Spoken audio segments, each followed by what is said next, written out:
నమస్తే, మీ పేరు? పద్మావతి అండి నా పేరు. ఎక్కడి నుంచి వచ్చారు మీరు? రత్నాల చెరువు నుంచి వచ్చి. ఎన్ని సంవత్సరాల నుంచి ఉంటున్నారమ్మా అక్కడ నత్రాల చెరువు జీవితం? మా అమ్మయ్య మా అత్తయ్యోళ్ళు మా మామయ్యోళ్ళు మా అమ్మ మా నాన్న వాళ్ళు 40 ఏళ్ళ నుంచి ఉన్నారు సార్.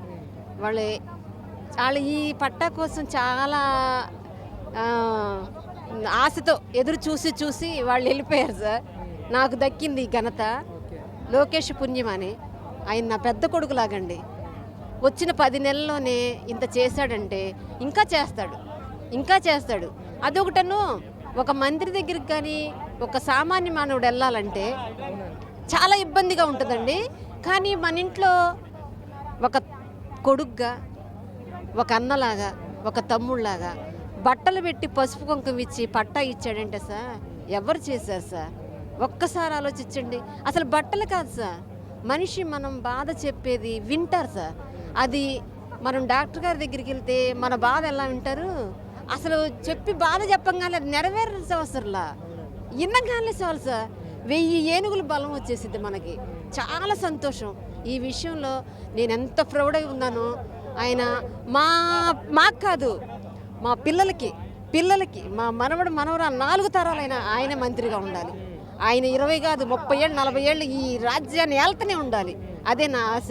నాకు ఎలా ఉందా మీ 10 నెలల నుంచి కూడా లోకేష్ గారిని చూస్తున్నారు కదా, ఏంటి అసలు? సార్ మనం ఏది అడిగినా సరే చెప్తారు సార్. ఏమని తెలుసా అమ్మా, ఈ 2 నెలల్లో అయిపోద్ది, ఈ నెలలో అయిపోద్ది కానీ చెప్పారంటే అది ఖచ్చితంగా చేస్తారు సార్. జరిగిద్ది.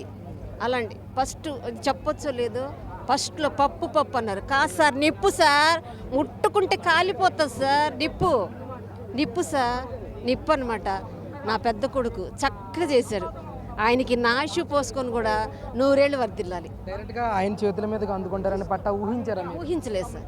అసలు పట్టా వచ్చిందనే తెలియలేదు సార్. ఆయన చేతుల మీద ఏంటి సార్? ఇది చాలా గొప్ప విషయం సార్. నేను చెప్పుకోవాలి, నా పిల్లలకి చెప్పుకోవాలి సార్. మేము థ్యాంక్స్. జై హింద్. ముఖ్యంగా మంగళగిరిని ఆదర్శప్రాయమైన నియోజకవర్గంగా నేను చేస్తానని చెప్పేసి మాట్లాడారు. అలాగే 100 పడకల హాస్పిటల్ నిర్మించడం కానీ ఇలాగ ప్రతిదీ కూడా నేను డెవలప్మెంట్ విషయంలో కూడా ముందుంటాను, మంగళగిరి నియోజకవర్గం నా బాధ్యత అని అంటూ కూడా ఆయన మాట్లాడడం నిజంగా ఆ విధంగా చేస్తారని మంగళగిరి ప్రజలు నమ్ముతున్నారు? ఎందుకు నమ్మట్లేదు సార్? మాకు సార్ 40 ఏళ్ళ నుంచి లైట్ స్తంభాలు లేవు సార్. 40 ఏళ్ళు లైట్ స్తంభాలు లేవు. మాకు లైట్ స్తంభాలు వేశారు. అసలు రోడ్డు లేదు. ఫస్ట్ జిప్స్ రోడ్డు వేశారు. అసలు ఎంత బాగుందనుకున్నా మేము. ఆ రోడ్లో వెళ్ళాలంటే నీళ్ళు ఇక్కడి వరకు వచ్చాయి సార్. ఇక్కడి వరకు ఈదుకుంటూ వెళ్ళేవాళ్ళం గుమ్మంలోకి. పాములు కప్పలు భయంకరంగా ఉండేవి. ఇప్పుడు సార్ అదేమి లేదు. అర్ధరాత్రి వెళ్ళినా ధైర్యంగా వెళ్ళొచ్చు. అలాంటి అవకాశం కేవలం ఒక వ్యక్తి, ఒక ప్రభంజనం అన్నమాట. ఆయనే చేశారు మాకు. ఇక ఏ వ్యక్తి చేయలేదు, ఏ శక్తి చేయలే మాకు. కేవలం నా పెద్ద కొడుకు చేశాడు, లోకేషే చేశాడు. మరొకవైపు ఏదైతే ప్రతిపక్ష పార్టీలు ఉన్నాయో ఈరోజు ముఖ్యంగా టీడీపీ వాళ్ళకే ఈరోజు పట్టాలు ఇస్తున్నారని చెప్పి ఒక ప్రచారం చేస్తున్నారు. ఇది ఎంతవరకు సార్? అది కరెక్ట్ కాదు సార్. ఎవరో గిట్టని వాళ్ళు చేశారేం కానీ సార్. బేదా బిక్కి నువ్వు ఓటేసావా? లేదు. నువ్వు బేదోడవా, ఉండోడవా, బిక్క అసలు ఎవరు ఏమి లేదు సార్. సామాన్య మానవుడు ఇన్ని సంవత్సరాల నుంచి అక్కడ ఇల్లు కట్టుకొని ఉన్నోళ్ళకి పక్కాగా ఇచ్చాడు సార్. ఇది మాత్రం అబద్ధం. నేను బల్లగుద్ది చెప్తా. కాదు అసలు. వైసీపీ వాళ్ళు కూడా పట్టాలు ఇచ్చారా? మొత్తం అందరు సార్. అసలు ఏ క్యాస్ట్, ఏ కులం, ఏ మతం లేదు సార్. ఎంతమంది ఎన్ని సంవత్సరాల నుంచి ఉంటున్నారో ఇల్లు కట్టుకొని వాళ్ళకే ఇచ్చాడు సార్. అది అసలు గొప్ప విషయం. అసలు కులం లేదు, మతం లేదు, పార్టీ లేదు సార్. ఇది మాత్రం అబద్ధం. ఎవరో గిట్టనోళ్ళు చెప్పారు కానీ ఇది అబద్ధం. అంటే దాదాపు ఎంత ఆస్తి ఈ రోజు మీకు కలిసిందా మీ పట్టా ఇవ్వటం వల్ల? నాకు 2 సెంట్లు స్థలం సార్. నాకు దాదాపు ఒక 50 లక్షలు ఉండదా? కొన్నాళ్ళు పోతే 1 కోటి అయిద్దేమో సార్.